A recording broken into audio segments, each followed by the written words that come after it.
Good morning. निशान video platform पर आप सभी का हार्दिक स्वागत है। आज अपन साइंस के चैप्टर नंबर 5 आप लोग देखिए कि जो हमारा चैप्टर नंबर 5 है अम्ल, क्षार और लवण। अम्ल, क्षार और लवण, उससे संबंधित जानकारी हम आपको यहाँ पर देंगे, उसकी ब्रीफली जानकारी देंगे। जैसे मान लीजिए पहली चीज़ मैं आपको बताऊँ, अम्ल को इंग्लिश में बोलते हैं एसिड, और उसके बाद एक होता है क्षार को इंग्लिश में बोलते हैं बेस। ध्यान रखें, अम्ल और क्षार से संबंधित जानकारी जो आपको मैं यहाँ पर दूंगा वो एक इम्पोर्टेंट जानकारी है। और आप सबसे पहले अगर अपन इन दोनों की डेफिनेशन या परिभाषा पर ध्यान दें तो पहले जो परिभाषा हमें दी थी वो ओरेनियस नाम के एक वैज्ञानिक ने दी थी। जैसा कि आप कहते हो कि अम्ल स्वाद में खट्टे होते हैं और क्षार स्वाद में कड़वे अथवा तीखे होते हैं, या अम्ल नीले लिटमस पत्र को लाल करते हैं या क्षार लाल लिटमस पत्र को नीला करते हैं, तो ये this is the characteristics of acid and base. यानी कि हम कह सकते हैं कि ये अम्ल और क्षार के गुणधर्म हैं। अब आपको जो है ओरेनियस की परिभाषा देखो आप, जो पदार्थ जलीय विलयन में H+ आयन मुक्त करते हैं, ध्यान रखें, जो पदार्थ जलीय विलयन में H+ आयन को रिलीज करते हैं या मुक्त करते हैं तो वो पदार्थ अम्ल होते हैं। ठीक है, ये जो AQ मैंने यहाँ पर लगा रखा है, इस AQ का मतलब है एक्वस सॉल्यूशन। एक्वस सॉल्यूशन का मतलब होता है जलीय विलयन। ठीक है, उसी प्रकार से जो पदार्थ जलीय विलयन में OH-, देखें आप सभी, H+ मतलब हाइड्रोजन आयन और OH- मतलब हाइड्रोक्साइड आयन। जैसे मान लीजिए जो पदार्थ जलीय विलयन में H+ आयन रिलीज करते हैं, मीन्स मुक्त करते हैं, वो तो हो गए हमारे अम्ल। किसके अनुसार भाई? स्वांते ओरेनियस के अनुसार। और जो पदार्थ जलीय विलयन में OH- आयन मुक्त करते हैं वो पदार्थ हो गए हमारे क्षार। किसके अनुसार? स्वांते ओरेनियस के अनुसार। और ध्यान रखो, जैसे मैं आपको बताऊं, ओरेनियस संकल्पना को इसी वर्ष 2020 की राजस्थान बोर्ड की 10वीं क्लास के विज्ञान के पेपर में पूछा था। आपको वहाँ पर यही बताना है कि जो पदार्थ जलीय विलयन में H+ आयन देते हैं और वो तो अम्ल होते हैं, और जो पदार्थ जलीय विलयन में OH- आयन देते हैं वो क्षार होते हैं। अब एक इम्पॉर्टेंट जानकारी मैं इनके अगर आपसे गुणधर्मों की तुलना करूं, यानी कि अगर अपन इनके गुणधर्मों की तुलना करें तो जैसे आपको पता होना चाहिए कि अम्ल स्वाद में खट्टे होते हैं। ठीक है, आपको पता होना चाहिए क्षार स्वाद में कड़वे होते हैं। जैसे अपन जानते हैं कि अम्ल नीले लिटमस पत्र को लाल करते हैं। ठीक है, उसी प्रकार से क्षार जो होते हैं वो लाल लिटमस पत्र को नीला करते हैं। अब एक इम्पॉर्टेंट जानकारी मैं आपको बताऊं कि अम्ल और क्षार दोनों की जब अपन धातु से क्रिया कराएंगे, ध्यान देना, आपको पता है धातु क्या होती है? जो चमकने का गुण रखती है, कठोर होती है। तो कुल मिलाकर जब अपन अम्ल और क्षार दोनों की क्रिया धातु से कराएंगे तो धातु से क्रिया होने पर दोनों ही लवण बनाएंगे। इंपॉर्टेंट जानकारी है भाई, पिछले 3 साल से कंटिन्यू क्वेश्चन आ रहा है इस टॉपिक से कि अम्ल और क्षार दोनों धातुओं से क्रिया करके लवण बनाते हैं और एक ऐसी गैस देते हैं जो फटफट की ध्वनि से या विस्फोट के साथ जलती है। और ध्यान रखना, विस्फोट के साथ या फटफट की ध्वनि से जलने वाली गैस का नाम है हाइड्रोजन।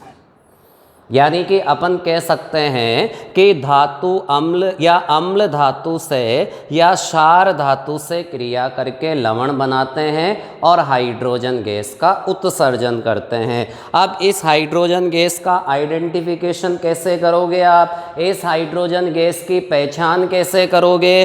तो इस हाइड्रोजन गैस को जब हम जलती हुई मोमबत्ती या दिया सलाई की सहायता से जलाएंगे तो ये फटफट की ध्वनि या विस्फोट के साथ जलेगी, जिसे अपन अंग्रेजी में कह सकते हैं पॉप साउंड। एक बार पेपर ने यही पूछ लिया था भाई, पेपर ने क्या पूछा था कि दानेदार जस्ते की क्रिया तनु सल्फ्यूरिक अम्ल से कराने पर गैस X बनती है।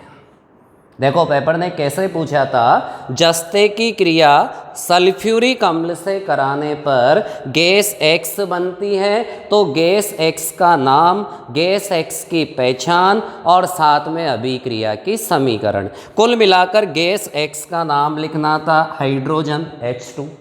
ठीक है, समीकरण ये रही, देखो बोर्ड पर आपके सामने Zn प्लस H2SO4, तीर का निशान ZnSO4 प्लस H2। ये समीकरण देखो आप। अब इसकी पहचान में क्या लिखना था कि इस गैस को हम जलती हुई मोमबत्ती या दिया सलाई की सहायता से जलाएंगे तो ये गैस फटफट की ध्वनि के साथ जलेगी। ध्यान रखो, विस्फोट के साथ जलने वाली गैस या फटफट की ध्वनि के साथ जलने वाली गैस हाइड्रोजन है।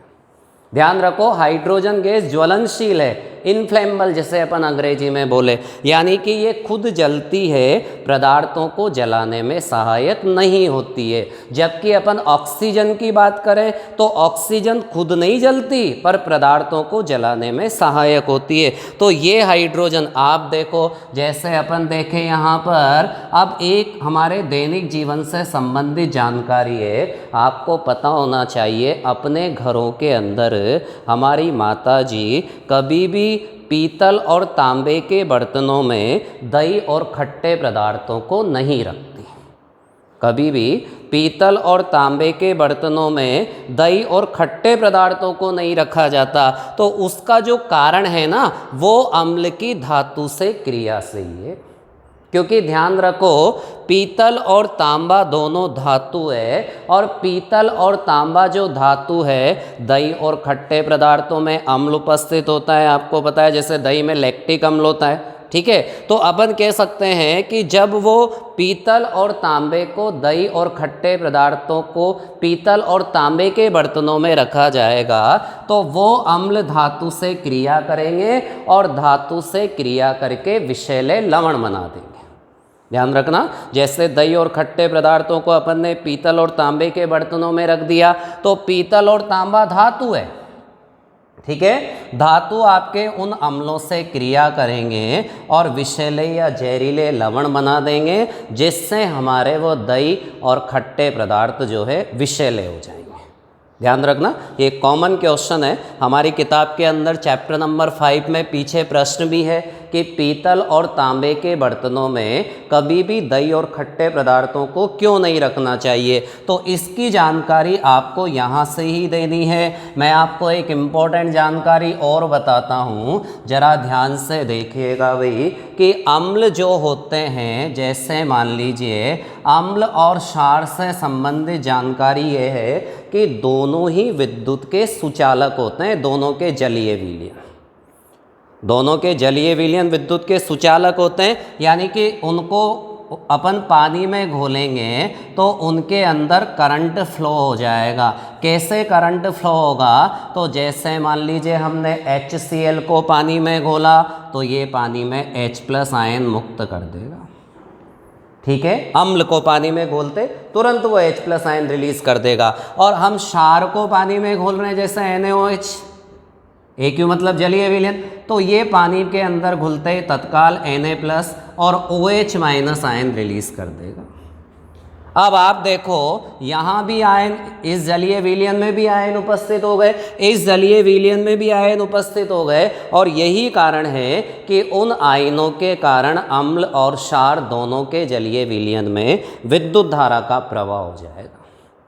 और इसी वजह से हम कह सकते हैं कि अम्ल और क्षार दोनों के जलीय विलयन विद्युत के सुचालक होते हैं। तो ब्रैकेट में लिखा है, ये भी AQ है, इसका मतलब OH- के यहाँ भी ब्रैकेट में AQ है। कुल मिलाकर AQ आपको लिखना जरूर है, क्योंकि AQ का मतलब यही होता है कि पानी के अंदर उसका विलयन बना दिया गया, यानी कि पानी के अंदर उसे एक प्रकार से तोड़ दिया गया है, पानी ने उसे वियोजित कर दिया, अर्थात उसके अंदर आयन उपस्थित हो गए। मैं एक इम्पोर्टेंट जानकारी और बताऊं आपको, ध्यान से देखिएगा। देखो, अम्ल प्लस क्षार, आप लोग देखो, अम्ल प्लस क्षार बराबर लवण प्लस जल। ये देखो, ये भी इम्पोर्टेंट जानकारी है भाई। अम्ल और क्षार दोनों की हम क्रिया कराएंगे तो दोनों, ध्यान देना, अम्ल तो क्षार के गुणों को निरस्त करेगा और क्षार अम्ल के गुणों को निरस्त करेगा। ध्यान रखना, अम्ल क्षार के गुणों को निरस्त करेगा और क्षार अम्ल के गुणों को निरस्त करेगा, और दोनों एक दूसरे के गुणों को उदासीन करते हुए लवण और जल बनाएंगे। आप देखो, बिल्कुल दिखाई दे रहा है आपको कि अम्ल और क्षार। और ध्यान रखो, ये जो क्रिया मैं आपको इस समय बोर्ड पर दिखा रहा हूँ, इस क्रिया को बोलते हैं उदासीनीकरण अभिक्रिया। ध्यान रखना, उदासीनीकरण अभिक्रिया मतलब कि न्यूट्रलाइजेशन रिएक्शन, यानी कि अम्ल और क्षार दोनों एक दूसरे के गुणों को उदासीन करते हुए लवण और जल बनाते हैं, और इस क्रिया को हम जो है उदासीनीकरण की अभिक्रिया कहते हैं। अब मैं आपको इससे संबंधित देखिएगा, जैसे मैंने लिखा, अपन यहाँ पर कहें जैसे CuO प्लस HCl, तीर का निशान CuCl2 प्लस H2। ये देखो, ये समीकरण आपको दिखाई दे रही है, CuO प्लस HCl, तीर का निशान CuCl2 प्लस HCl। अभिक्रिया को संतुलित करने के लिए यहाँ 2 लगा देंगे। अब आप देखो, ये HCl यहाँ पर अम्ल है, ध्यान देना भाई, HCl यहाँ पर अम्ल है, CuCl2 यहाँ पर लवण है, देखिए, और H2O यहाँ पर जल है। अब ये कॉपर है भाई, आपने पढ़ा है जैसे कॉपर धातु होती है और उसके पीछे O लगा हुआ है, तो ये धातु का ऑक्साइड है, यानी कि this is the metal oxide. ये देखो, अब ये धातु का ऑक्साइड है, तो हम अगर इन दोनों समीकरणों की तुलना करते हैं, ध्यान दो, अगर हम इन दोनों समीकरणों की तुलना करते हैं तो देखो, इसमें अम्ल भी आ गया, इसमें लवण भी आ गया और इसमें जल भी आ गया। अब अगर तीनों चीज़ें यहाँ पर आ गई तो ऊपर जो 4 बातें उपस्थित है, 4 में से एक बात की कमी है, और एक बात की कमी है तो फिर ये धातु ऑक्साइड आपका क्षार होगा। समझिए, क्योंकि अम्ल और क्षार दोनों मिलकर लवण और जल बनाते हैं। अब आपका यहाँ पर अम्ल हो गया, यहाँ आपका लवण हो गया और यहाँ आपका जल हो गया, तो फिर हमारे पास क्षार बचा। तो ये क्षार जो हमें यहाँ पर दिखाई दे रहा है, ये धातु ऑक्साइड है। इसका मतलब आपको ध्यान रखना है कि धातु ऑक्साइडों की प्रकृति क्षारीय होती है। ये एक इम्पोर्टेंट प्रश्न है भाई, इसे परीक्षा में पूछा भी जाता है, परीक्षा में प्रश्न भी आ चुका है कि धातु ऑक्साइडों की प्रकृति कैसी होती है, तो वहाँ पर आपको लिखना होगा क्षारीय। देखो, ये सारी जानकारी हमारे विज्ञान के चैप्टर नंबर 5 से संबंधित है। आप ध्यान दीजिए, धातु ऑक्साइड की जो प्रकृति होती है वो क्षारीय होती है। उसके विपरीत अगर मैं आपको एक और बात बताऊं, जैसे ध्यान से देखिएगा, जैसे मैंने लिखा CO2 प्लस CaOH2, तीर का निशान CaCO3 प्लस H2। अब अगर इस समीकरण पर अपन गौर करें तो आप देखें यहाँ पर COOH2 क्षार है। ध्यान रखिएगा, ये क्षार वही है जिसको अपन जो है एक प्रकार से बुझा हुआ चूना भी कहते हैं। और ध्यान रखो, ये हमारा कैल्शियम कार्बोनेट लवण है और ये हमारा जल है। अब आप देखो, यहाँ पर क्षार भी आ गया, यहाँ पर लवण भी आ गया, यहाँ पर जल भी आ गया, तो फिर नीचे दी गई 4 चीज़ों में केवल हमारा अम्ल बचा। ठीक है। और अम्ल बचा तो ये कार्बन डाइऑक्साइड यहाँ पर अम्ल होगा, दिस इज द एसिड। अब कार्बन तो आप सभी जानते हो, आपने Cu को तो क्या बोला था, धातु, ठीक है। तो अपन यहाँ पर कार्बन को बोलेंगे अधातु, यानी कि कहने का मतलब ये अधातु का ऑक्साइड है। आप देखिए ये अधातु का ऑक्साइड है, यानी कि this is the non metal oxide. और ये अधातु का ऑक्साइड आप देखिए अम्लीय प्रकृति दर्शा रहा है। दोनों चीज़ें आपकी स्पष्ट हो चुकी है। अगर पूछा जाए कि धातु ऑक्साइडों की प्रकृति कैसी होती है तो फिर आपको बताना है क्षारीय, ठीक है। और अगर मान लीजिए आपसे पूछा जाए कि अधातु ऑक्साइडों की प्रकृति कैसी होती है तो फिर वहाँ पर आपको बताना है अम्लीय, ठीक है।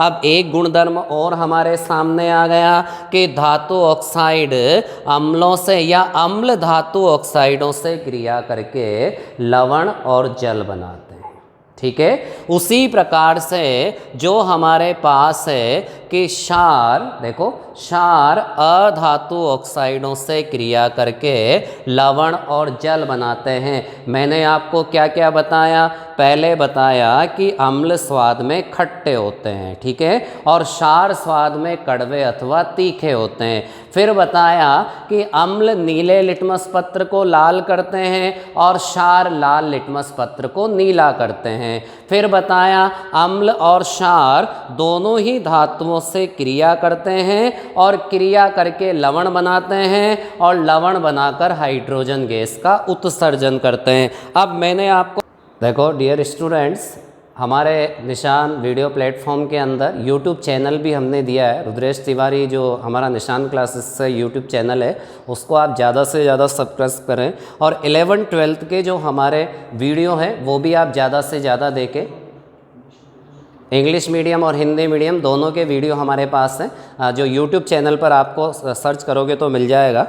रुद्रेश तिवारी एक प्रकार से यूट्यूब चैनल पर निशान क्लासेस पर, उस पर आपको वो वीडियो मिल जाएंगे, तो उनको ज़्यादा से ज़्यादा, और बच्चों को भी उस चीज़ के लिए आप ज़्यादा से ज़्यादा अपने जो सहपाठी हैं उनको भी बताएं।